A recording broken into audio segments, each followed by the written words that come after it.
السلام عليكم ورحمة الله وبركاته.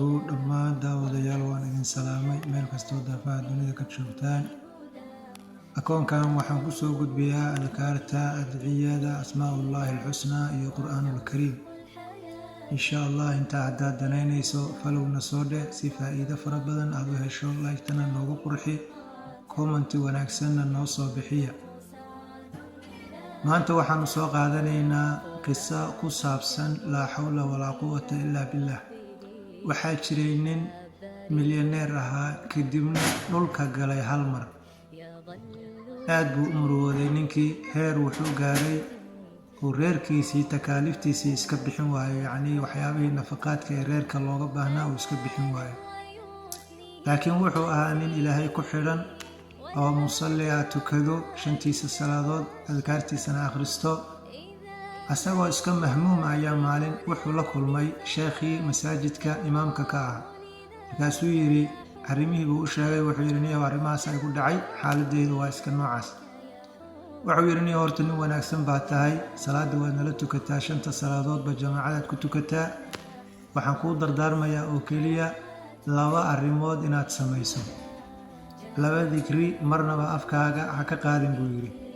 dikriga koowaad waxa weeye uu siiyey laa xawla walaa quwwata illaa billaah.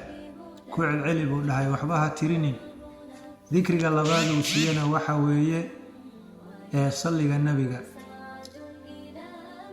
macnaha akhri buu yidhi ayadoo bilaa tira ah, bilaa xuduuda. iska akhri mar walbo, maalin haddaad joogto, habeen haddaad joogto, haddaad soo jeedo, mar walbo haddaad socoto, haddaad taagan tahay, haddaad fadhido, mar walbaba laa xawla walaa quwwata illaa billaah, laa xawla walaa quwwata illaa billaah, laa xawla walaa quwwata illaa billaah. ku celceli buu yidhi. arrintaas salliga nebigana aad u badi buu yidhi. maalmo kadib ayaa wuxuu arkay ninkii masaajidkii ayuu ka soo muuqday. markii hore si gaara ayuu ula faqay, laakiin markan dambe ninkii masaajidka ayuu ka dhex istaagay. markaasuu dadka hortoodii ayuu ku sheegay qisadiisa. waxau yidhi, niyahow waxaad ii dhiibtay kelimaad ama dikri ilaahay subxaanahu wa tacaala nolosheedii oo dhan uu dib ugu soo celiyey. dhibaatadii iyo murugtii haysayna ilaahay iga qaaday, maalkaygii iga lumay iyo maal ka badanna ilaahay iigu soo celiyey subxaanahu wa tacaala. isagii laba jibaarkiisiiba waan haystaa buu yidhi.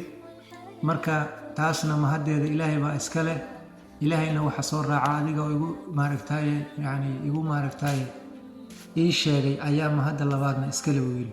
marka walaalayaal, dikrigaas aan ku dadaalno. wassalaamu calaykum waraxmatullahi wabarakaatu.